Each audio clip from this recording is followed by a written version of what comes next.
I'm Dilys Silva, and I'm the publisher for exams here at Macmillan.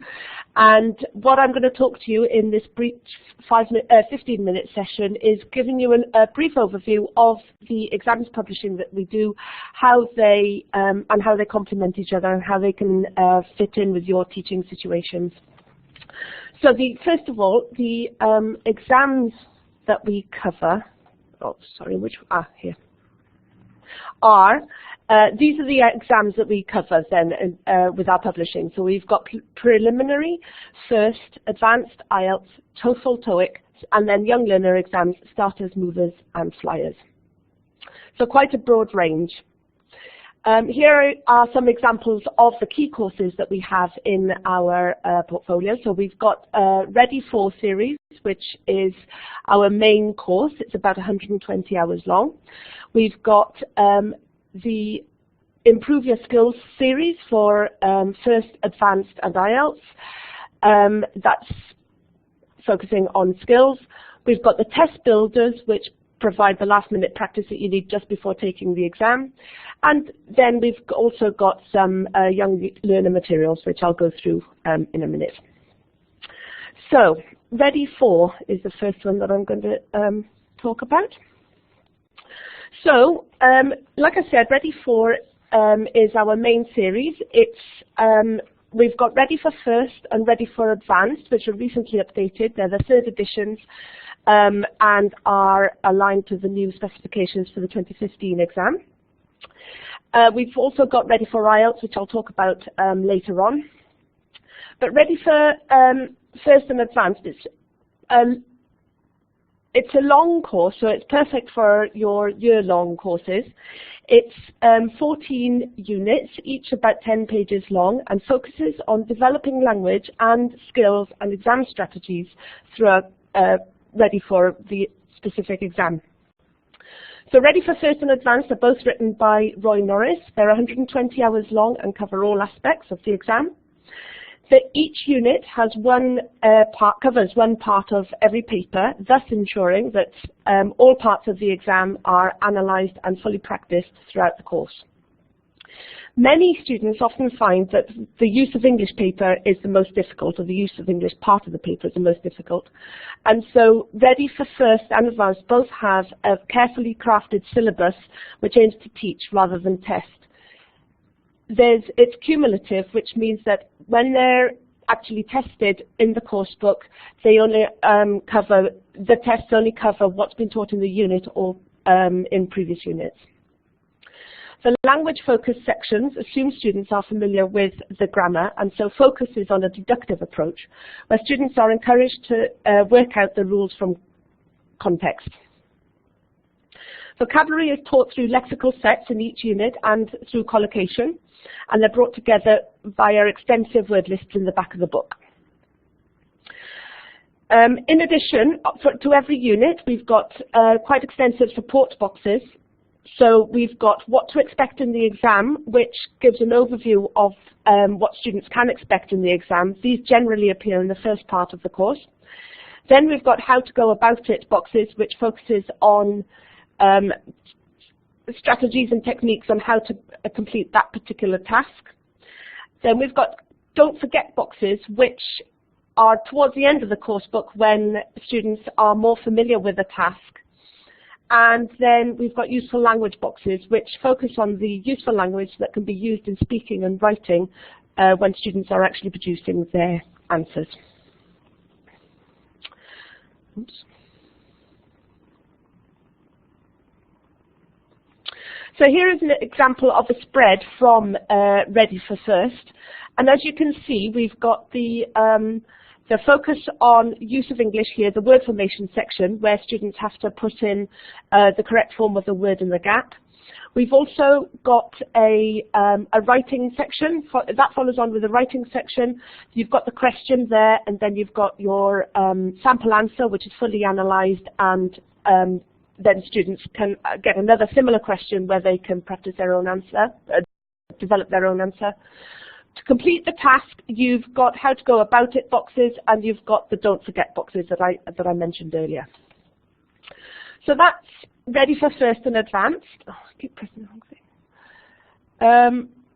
We've also got Ready for IELTS, which is obviously the same series, so it's 14 units, it's 120 hours of the course, so it's a year-long course again.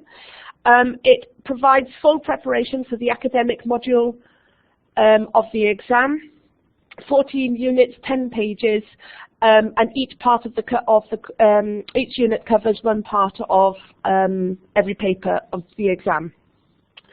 So Ready for IELTS is aimed at students between 5 or 5.5 and 7. So again, it assumes a certain amount of language knowledge and assumes that students are familiar with a reasonable amount of vocabulary as well. It provides a lot of task analysis and full practice of all the exam tasks that would be expected in the paper. It focuses on exam techniques and strategies as well that are specific to IELTS. So it's a lot of predicting and identifying key words that are needed, particularly for the reading and the listening tasks. And then the language as well, the language syllabus, in the same way that Ready for First and Advanced has this integrated language syllabus, then Ready for IELTS does the same thing.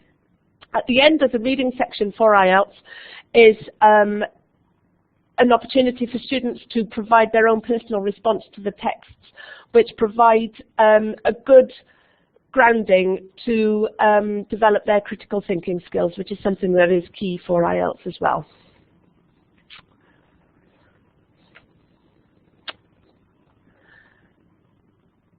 Okay, so once we've got the Ready For courses, which are the long courses, we've also got our Improve Your Skills courses, which can be used in the classroom to help students who are weaker in particular areas, or they can be used as self-study books for students who feel that they need further practice in a particular skills area. So these books cover the 3 main exams, so they cover First, Advanced.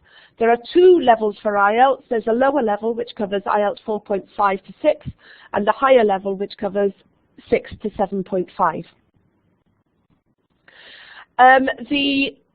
Each exam has 3 or 4 books. So IELTS has reading, writing, and listening and speaking. First and Advanced has reading, writing, use of English, and listening and speaking.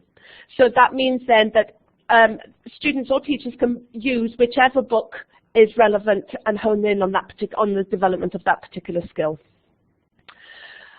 Within the unit, each book has 10 or 12 units. IELTS has 10 and First and Advanced have 12.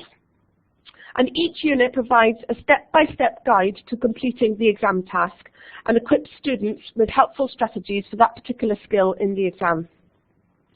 Each unit is broken down into 3 sections that will help increase its chances of exam success. So the first section is skills development, where there's a detailed syllabus of that particular skill, focusing on developing the sub-skills that are needed to do well in the exam, but can also be useful for everyday life. The second section is language input, and each unit includes useful topic-based vocabulary and phrases for the exam. And students are also given a variety of ideas which they can develop further for that particular skill and topic. And the last section then is exam techniques, which aims to bring the 2 previous sections together and focuses on the strategies needed to complete the different task types. So by the end of the specific skills book, students will have seen all the task types for that particular skill. And here is an example of a spread from the Improve Your Skills for First, Listening and Speaking. So you've got the skills here, which is giving a short description. You've got the vocabulary, which focuses on culture, and then you've got your speaking part 1, which is what they're focusing on specifically here. And then just before the exam, obviously students would benefit from taking some practice tests. And our test builder series is quite extensive. I've put 3 titles up here because these are our newer ones. So we've got first and advanced test builders, which again are for the updated specifications. And we've got a new edition of our IELTS test builder. So there are 2 IELTS test builders, again, one for a lower level and one for a higher level. In each test builder, there are 4 complete practice tests at the level that you would expect to find in the exam. The lower IELTS test builder has simplified texts and easier task types, but the higher one is at the IELTS level. Within each test builder, within each test, you have these further practice and guidance sections which provide tips on how to achieve the particular task or how to analyze the task, and then exercises and advice on how to complete it, how to analyze a task type and how to go about it. They will also provide useful language sections for the speaking. Then in the answer key in the back of the book, you've got a full explanation as to why some answers are correct and also why some answers are not correct. So if your students have put in a very typical incorrect answer, then there could well be an explanation as to why that's not right in the back of the book. There are also sample answers for all the writing tasks with an explanation as to why a particular task is correct. What are the strengths and weaknesses of that particular model answer. And here's an example of a writing task from the test builder, from the IELTS test builder. So here you'll see we've got an example from IELTS task 1. This is where they have to write a short report comparing 2 maps. The further practice and guidance then provides tips for writing task 1 and then some language that could be used in the student's answer.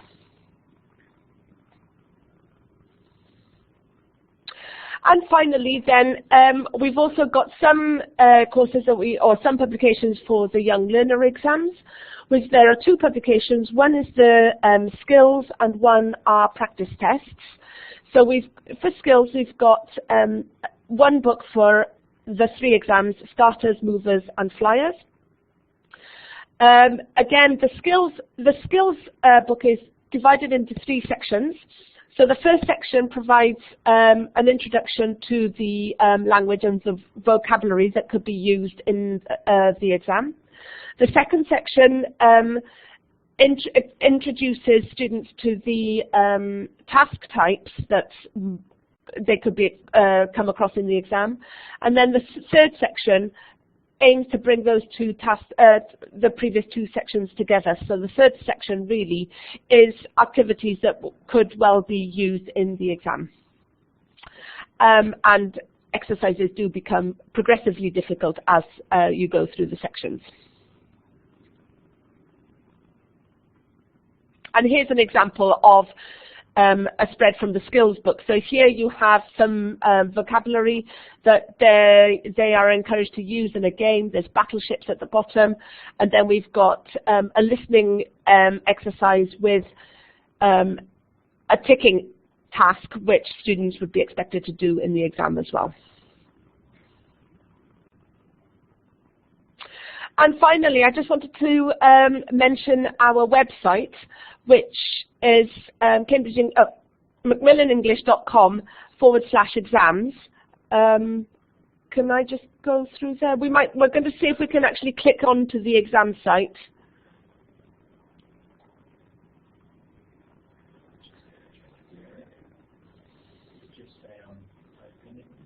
Okay, we're just typing it in now. And hopefully it will load up, keeping everything crossed. And no. You can put it in the chat box as well. Should I put it in the chat box? Oh, I've put it. You've put it in the chat box, okay. So Henry has put it in the chat box, so if you are interested, do go to the the exams website, where you'll find lots of useful resources. There's information about all the different exams. There's access to the extra materials that we've got for the Young Learners courses. It's gone back to the PowerPoint. Yeah. There's also a Young Learner exams, specific Young Learners exams website that you can access from our exam site. So please do have a look and let us know what you think. Thank you very much for listening, and if you have got any questions, then please do type them in.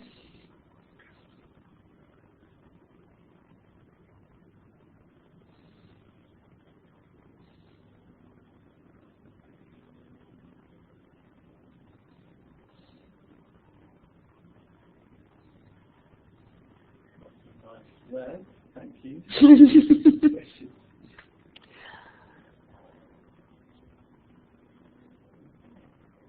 All right. Are there any practice tests that are ready books?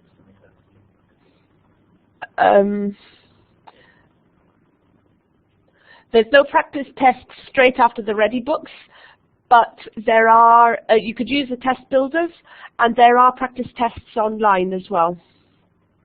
On the MPOs, the Ready Fours come with the MPOs.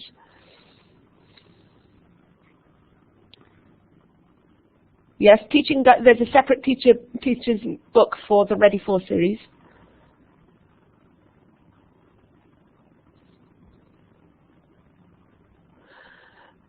Are the exams for C1 and C2? Well, first is for people at the end of B2, and advanced is for students at C1. There's proficiency, which is for C2, but we don't have publishing for that other than the test builder.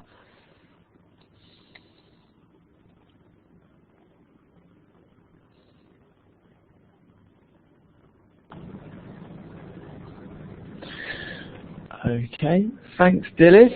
I think that's all the questions I've seen come in. So I'm sorry guys that we couldn't take you to that website, but I've put it in the chat box and you'll be able to navigate to it from there. So I'd recommend taking a look at it when you can.